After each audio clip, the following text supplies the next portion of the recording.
আসসালামু আলাইকুম ওয়া রাহমাতুল্লাহি ওয়া বারাকাতুহু। ইরান, ইসরায়েল এবং যুক্তরাষ্ট্র যদি বড় কোনো যুদ্ধের দিকে ধাবিত হয়, তাহলে আমাদের বাংলাদেশের দিকে ৫টি বড় ক্ষতি ধেয়ে আসবে। ১. তেলের দাম বেড়ে যাওয়া। মধ্যপ্রাচ্যে যুদ্ধ হলে বিশ্ববাজারে তেলের দাম বেড়ে যায়। ফলে বাংলাদেশে পেট্রোল, ডিজেল, গ্যাস ও বিদ্যুতের দাম বেড়ে যাবে। ২ নাম্বার, দ্রব্যমূল্য বৃদ্ধি।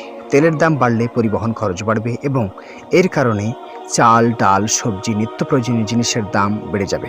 ৩ নম্বরে, প্রবাসী আয়ের ঝুঁকি। মধ্যপ্রাচ্যে অনেক বাংলাদেশী কাজ করেন। যুদ্ধ হলে অনেকেই চাকরি হারাতে পারেন, ফলে রেমিটেন্স কমে যেতে পারে।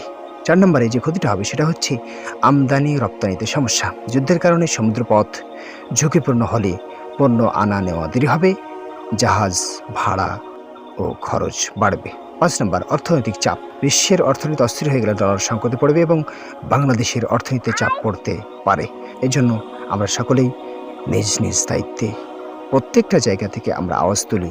আমরা যুদ্ধ চাই না, আমরা পৃথিবীতে চাই শান্তি, শৃঙ্খলা এবং নৈতিকতা।